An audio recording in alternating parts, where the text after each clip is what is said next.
कि जिसके घर में भगवान गणेश की नृत्य की मूर्ति लगी रहती है, उस घर में जितने भी परिवार के लोग रहते हैं वो कहीं ना कहीं 24 घंटे काम में लगे रहते हैं, पर उनको शांति रत्ती भर की नहीं मिलती है। यहां तक का व्याख्यान शिव महापुराण करती है महाराज। लोगों को शौक चला, गणेश जी ढोल बजा रहे हैं, वो मूर्ति का फोटो घर में लगा दिया, घर में मूर्ति का फोटो लगा दिया कि गणेश जी ढोल बजा रहे हैं, गणेश जी नाच रहे हैं, वो मूर्ति का फोटो तुरंत घर में लगा दिया।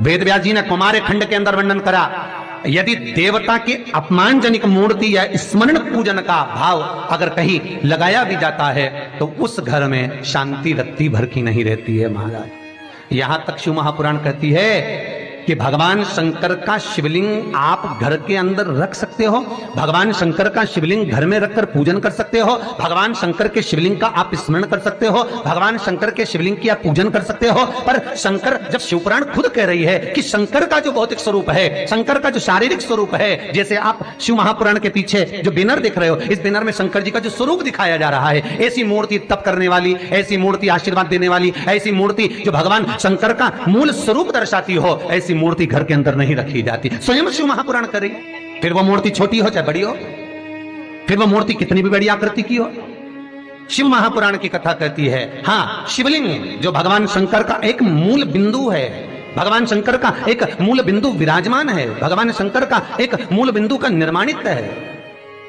वो शिवलिंग। आप छोटे से छोटा, बड़े से बड़ा कैसा भी रख सकते हो। शंकर को एक बेलपत्र भी अगर हम समर्पित कर रहे हैं तो वो आखी हो, एक चावल का दाना भी हम शिव को दे रहे हैं तो वो आखा हो, एक पुष्प भी अगर हम भगवान शंकर को दे रहे हैं तो आखा होना चाहिए, श्रीफल भी दे रहे हैं तो आखा होना चाहिए। इसलिए शंकर जी के मंदिर में नारियल नहीं फूटता, आखा। समर्पण भी हो तो पूर्ण हो, आखा, आधा नहीं। कुएं के पास की सफेद दुर्वा, कुएं के पास की सफेद दुर्वा, यदि 41 दुर्वा प्रत्येक बुधवार को गांठ लगाकर गणेश जी को समर्पित कर कर वापिस उठाकर उस दुर्वा को खाली पेट, आपके घर में भी गणेश जी होंगे, उनको समर्पित करो, खाली पेट इस दुर्वा को केवल चबा चबा कर खा लो और आधे घंटे बाद पानी को पी लो। बुधवार की बुधवार 5 बुधवार करना, गणेश जी को चढ़ाना, सफेद दुर्वा को गणेश जी को समर्पित कर कर चबा चबा कर खाना। उदर की प्रॉब्लम, जो भी मसा आदि की प्रॉब्लम होती है, उदर से जुड़ी हुई होती है, जिस चीज से जुड़ी होगी, पेट की जितनी प्रॉब्लम होगी, आपको जितनी भी प्रॉब्लम होगी वो सारी 5 बुधवार करना, 6ठे बुधवार को जरूरत ही नहीं पड़ेगी। कितनी भी प्रॉब्लम हो पेट से, कितनी पेट से जुड़ी हुई प्रॉब्लम जितनी भी होगी, समाप्त। यही दुर्वा शिव महापुराण की कथा कहती है। यदि पंचमी तिथि के दिन, चतुर्थी के दिन 7 गांठ वाली दुर्वा 21 ले लो और चतुर्थी के दिन गणेश जी को समर्पित कर दो। पंचमी तिथि को उस दुर्वा को उठाकर दूध में डाल दो और उस दुर्वा को दूध में डालकर उस दूध में उस दुर्वा को मल लो, और जिसके सफेद चमड़ी पड़ गई हो, चर्म रोग हो गया हो, उस दूध को उस दुर्वा के साथ, दूध नहीं भी हो तो पंचमी के दिन दुर्वा का लेपन शरीर पर कर लें। आधे घंटे तक करने पर पंचमी को प्रदोष काल में स्नान कर लें। महाराज, आपको चर्म रोग में आराम लग जाएगा, सफेद चमड़ी अपने असली रंग में आना प्रारंभ हो जाएगी। गणेश पुराण दुर्वा का महाराज 21 दुर्वा के 108 बंडल बना लो। अगर एग्जाम में बैठ रहे हो, सरकारी परीक्षा में बैठ रहे हो, पास नहीं हो रहे, नौकरी नहीं लग रही, बहुत जगह इंटरव्यू दे दिया, 21 दुर्वा के 108 बंडल बनाओ, उसकी माला बनाओ और देवी के मंदिर में, माता जगदम्बा के मंदिर में, अर्थात जहां शंकर पार्वती पूर्ण परिवार विराजमान हो, ऐसे देवी के मंदिर में गणेश जी के गले में वो माला अर्पण करिए हैं, अपना नाम बोलकर और जिस एग्जाम में बैठ रहे हैं उसका भाव वर्णन कर कर महाराज। और वहीं से एक पुष्प लेकर अपने कमरे में जहां पढ़ते हो, कांच की प्लेट में उस फूल को रख दीजिए और दूसरे दिन एग्जाम के लिए चले जाइए, आपको उसका फल अवश्य मिलेगा, अवश्य मिलेगा, आप उसमें उत्तीर्ण होंगे, फल प्राप्त होगा। दुर्वा सुख का अनुभव करा देता, आनंद का अनुभव। महाराज, भगवान के मंदिर में पहुंचकर ये 5 दर्शन मनुष्य नित्य करता है। पहला भगवान के चरणों का, दूसरा भगवान के नाभि कोश का, तीसरा भगवान के वक्षस्थल का, चौथा भगवान की शिखा का और 5वां भगवान के नयन का।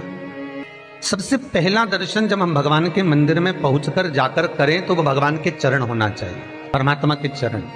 भगवान शंकर की जो 5 पुत्रियां हैं, जया, विषहरा, सामरीवारी, दोतली और देव, भगवान शिव की जो 5 बेटियां हैं, रात्रि को सोने से पहले हाथ की अंजलि में जल लेकर जया, विषहरा, सामरीवारी, दोतली और देव, इन 5 कन्याओं का नाम लेकर आचमन कर कर जो रात्रि में विश्राम करते हैं, उनको रात भर नींद चकाचक आती है।